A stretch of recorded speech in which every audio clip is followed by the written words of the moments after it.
Hello दोस्तों, study bye Sunny में आपका स्वागत है।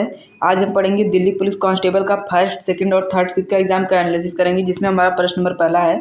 Bhangra is the famous folk dance of which Indian state. Bhangra किस भारतीय राज्य का प्रसिद्ध लोक नृत्य है? Option A Haryana, option B Rajasthan, option C Punjab, option D Himachal Pradesh. दोस्तों, Bhangra is the famous folk dance of which Indian state. दोस्तों, भांगड़ा किस भारतीय राज्य का प्रसिद्ध लोक नृत्य है? पंजाब का प्रसिद्ध लोक नृत्य है। हमारा ऑप्शन नंबर सी इसका करेक्ट आंसर हो जाएगा। आगे बढ़ते हैं दोस्तों। हमारा प्रश्न है 1994 के राष्ट्रीय खेल भारत के किस राज्य शहर में आयोजित किए गए थे? In which state city of India where the 1994 national games held? Option A New Delhi, option B Pune Maharashtra, option C Bangalore Karnataka, option D Imphal Manipur. तो दोस्तों, 1994 के राष्ट्रीय खेल भारत के किस राज्य से शहर में आयोजित किए गए थे? दोस्तों, पुणे महाराष्ट्र में आयोजित किए गए थे। हमारा ऑप्शन नंबर बी इसका करेक्ट आंसर हो जाएगा। आगे बढ़ते दोस्तों। हमारा प्रश्न है who is the known as the Iron Man of India? Bharat के लौह पुरुष के रूप में किसे जाना जाता है? Option A Mahatma Gandhi, option B Bal Gangadhar Tilak, option C Sardar Vallabh Bhai Patel, option D Jawaharlal Nehru. दोस्तों, भारत के लौह पुरुष के में किसे जाना जाता है? दोस्तों, सरदार वल्लभ भाई पटेल को भारत के लौह पुरुष के नाम से जाना जाता है। हमारा ऑप्शन नंबर सी इसका करेक्ट आंसर हो जाएगा। आगे बढ़ते दोस्तों। हमारा प्रश्न है दोस्तों चौथा, द हंगर गेम्स उपन्यास श्रृंखला की लेखिका कौन है? Who is the author of the hunger games novel series? Option A J K Rowling, option B Stephenie Meyer, option C Suzanne Collins, option D Veronica Roth. तो दोस्तों, द हंगर गेम्स उपन्यास श्रृंखला की लेखिका कौन है? Who is the author of the hunger games novel series? तो दोस्तों, सुजेन कार्लिनस द हंगर गेम्स उपन्यास श्रृंखला की लेखिका है। हमारा ऑप्शन नंबर सी इसका करेक्ट आंसर हो जाएगा। आगे बढ़ते हैं दोस्तों। प्रश्न है article 102 of the Indian constitution deals with. भारतीय संविधान का अनुच्छेद 102 किससे संबंधित है? ऑप्शन ए है पावर ऑफ द प्रेसिडेंट, राष्ट्रपति की शक्तियां, ऑप्शन बी एक disqualification for membership of parliament, संसद की सदस्यता के लिए अयोग्यता, option C salaries of MPs, सांसदों का वेतन, option D appointment of the speaker, अध्यक्ष की नियुक्ति। तो दोस्तों, article 102 of the Indian constitution deals with. भारतीय संविधान का अनुच्छेद 102 किससे संबंधित है? दोस्तों, disqualification for membership of parliament से संबंधित है। हमारा ऑप्शन नंबर बी इसका करेक्ट आंसर हो जाएगा, संसद की सदस्यता के लिए अयोग्यता। हमारा ऑप्शन बी इसका करेक्ट आंसर हो जाएगा। आगे बढ़ते दोस्तों। हमारा प्रश्न है पुरंदर की संधि 1665 पर मुगल सम्राट औरंगजेब की ओर से किसके हस्ताक्षर या संधि का निष्पादन हुआ था? Option A Raja Jaisingh, option B Shaista Khan, option C Afzal Khan, option D Man Singh. तो दोस्तों, पुरंदर की संधि 1665 पर मुगल सम्राट औरंगजेब की ओर से किसके हस्ताक्षर या संधि का निष्पादन हुआ था? दोस्तों, किससे हुआ था? राजा जयसिंह के संधि का निष्पादन हुआ था। हमारा ऑप्शन नंबर ए इसका करेक्ट आंसर हो जाएगा। आगे बढ़ते दोस्तों। हमारा प्रश्न है who is the author of the famous book Godan? प्रसिद्ध पुस्तक गोदान के लेखक कौन है? Option A Jaishankar Prasad, option B Munshi Premchand, option C Mahadevi Verma, option D Ramdhari Singh Dinkar. दोस्तों, who is the author of the famous book Godan? प्रसिद्ध पुस्तक गोदान के लेखक कौन है? तो कौन है दोस्तों? मुंशी प्रेमचंद्र जी प्रसिद्ध पुस्तक गोदान के लेखक है। हमारा ऑप्शन नंबर बी इसका करेक्ट आंसर हो जाएगा। आगे बढ़ते दोस्तों। हमारा प्रश्न है दिल्ली सल्तनत में एकता प्रणाली की शुरुआत किसने की थी? Who start the Iqta system in Delhi सल्तनत? Option A Qutbuddin Aibak, option B Iltutmish, option C Alauddin Khilji, option D Balban. तो दोस्तों, दिल्ली सल्तनत में एकता प्रणाली की शुरुआत किसने की थी? तो दोस्तों, इल्तुतमिश ने दिल्ली सल्तनत में एकता प्रणाली की शुरुआत की थी। आगे बढ़ते दोस्तों। हमारा प्रश्न है अगला। हमारा प्रश्न नंबर 9 है भारतीय संविधान की किस अनुसूची में संघ सूची, राज्य सूची और समवर्ती सूची का विवरण दिया गया है? In which schedule of the Indian constitution are the union list, state list and concurrent list mention?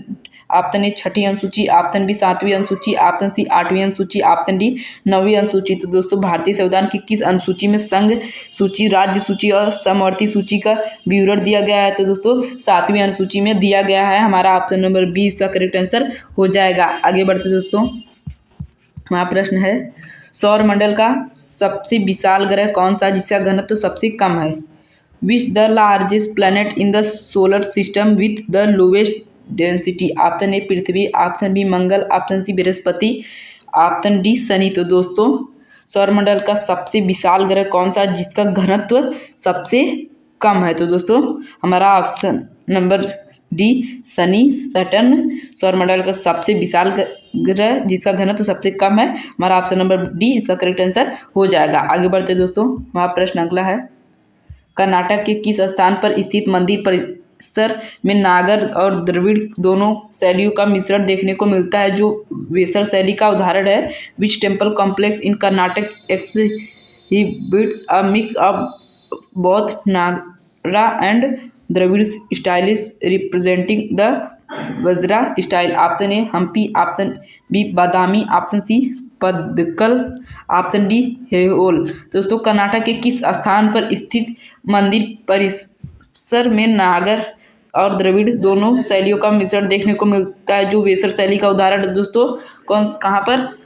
पद्दकल में होता है। हमारा ऑप्शन नंबर सी इसका करेक्ट आंसर हो जाएगा। आगे बढ़ते दोस्तों, हमारा प्रश्न है, टेबल टेनिस में एक एकल गेम जीतने के लिए एक खिलाड़ी या जोड़ी को कितनी अंक बनाने की आवश्यकता होती है, बशर्ते कम से कम 2 अंक की बढ़त हो?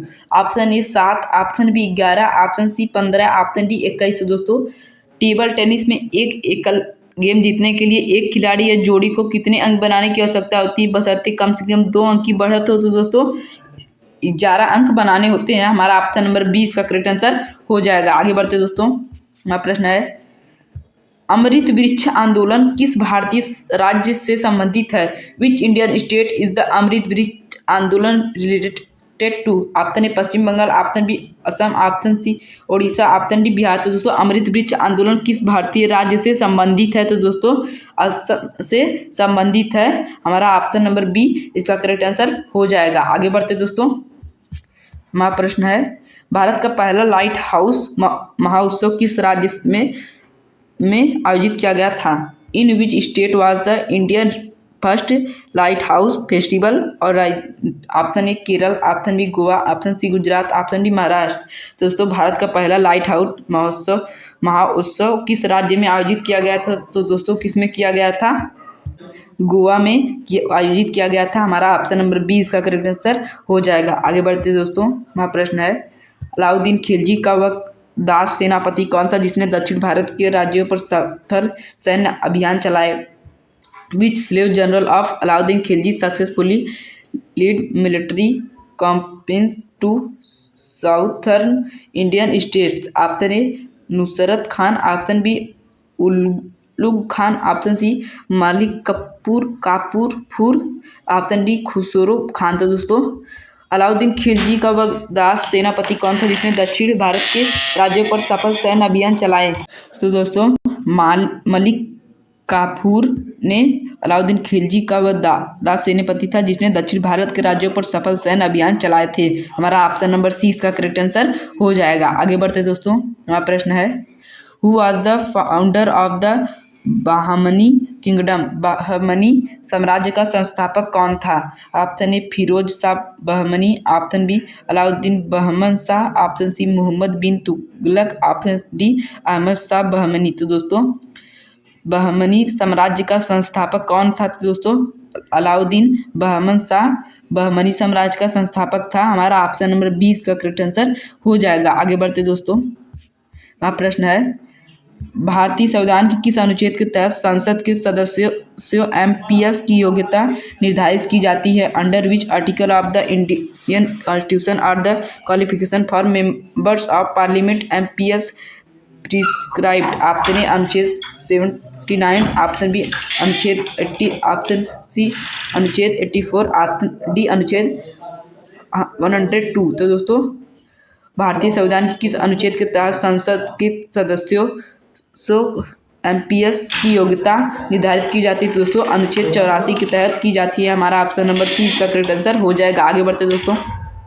हाँ प्रश्न है, गोमल दर्रा किन 2 देशों के बीच स्थित है? विच 2 countries is the Gomal pass located between? Option A Bharat और नेपाल, ऑप्शन बी पाकिस्तान और अफगानिस्तान, ऑप्शन सी चीन और भारत, ऑप्शन डी ईरान और पाकिस्तान। तो दोस्तों गोमल दर्रा किन 2 देशों के बीच स्थित है? तो दोस्तों पाकिस्तान और अफगानिस्तान के बीच गोमल दर्रा स्थित है। हमारा ऑप्शन नंबर 20 का करेक्ट आंसर हो जाएगा। आगे बढ़ते दोस्तों, हमारा प्रश्न है, हाल ही में संविधान का नया संस्करण किस भाषा में जारी किया गया है? जो से जारी किया गया है in which language was the new edition of the constitution launched recently? Option A Odia, option B Santhali, option C Maithili, option C Dogri. तो दोस्तों हाल ही में संविधान का नया संस्करण किस भाषा में जारी किया गया है? आप हमारा ऑप्शन नंबर बी इसका करेक्ट आंसर हो जाएगा संथाली। ऑप्शन नंबर बी हमारा इसका करेक्ट आंसर हो जाएगा। आगे बढ़ते दोस्तों, हमारा प्रश्न है सरदार उधम सिंह की 126वीं जयंती कब मनाई गई? When was the 126th birth anniversary of Sardar Udham Singh observe? Option A 24 दिसंबर, ऑप्शन बी 25 दिसंबर, ऑप्शन सी 26 दिसंबर, ऑप्शन डी 27 दिसंबर। तो दोस्तों सरदार उधम सिंह की 126वीं जयंती कब मनाई गई थी? दोस्तों 26 दिसंबर को मनाई गई थी। हमारा ऑप्शन नंबर सी इसका करेक्ट आंसर हो जाएगा। आगे बढ़ते दोस्तों, हमारा प्रश्न है वर्ष 2026 के लिए किम्बरली प्रोसेस का अध्यक्ष कौन बना है? Which country has been appointed chair of the Kimberley process for 2026? Option A Dakshin Africa, option B Bharat, option C Australia, option D Canada.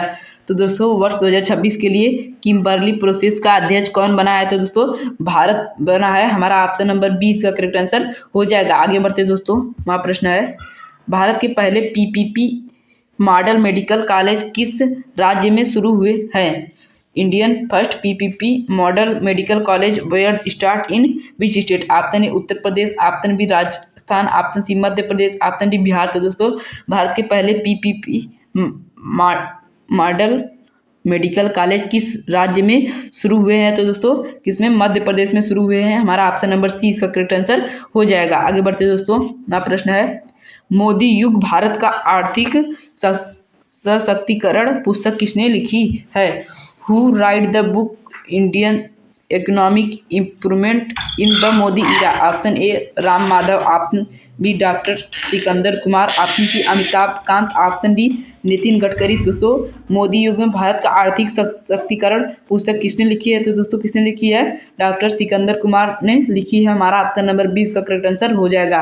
आगे बढ़ते दोस्तों, हमारा प्रश्न है पापा पगली परियोजना किस राज्य में शुरू की गई है? The Papa Pagli project was launch in which state? Option A Gujarat, option B option A Rajasthan, option B Gujarat, option C Maharashtra, option D Odisha. दोस्तों पापा पगली परियोजना किस राज्य में शुरू की गई है? तो दोस्तों किस में की गई है?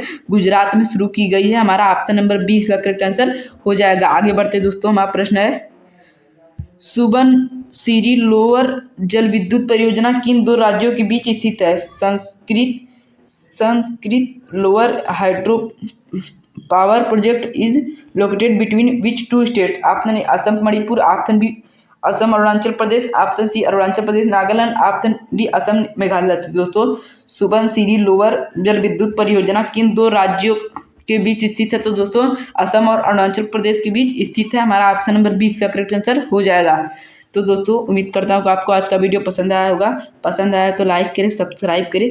धन्यवाद दोस्तों। हम आपके लिए डेली एनालिसिस कराएंगे। हमारे चैनल से जुड़े रहने के लिए सब्सक्राइब कर लें दोस्तों। धन्यवाद।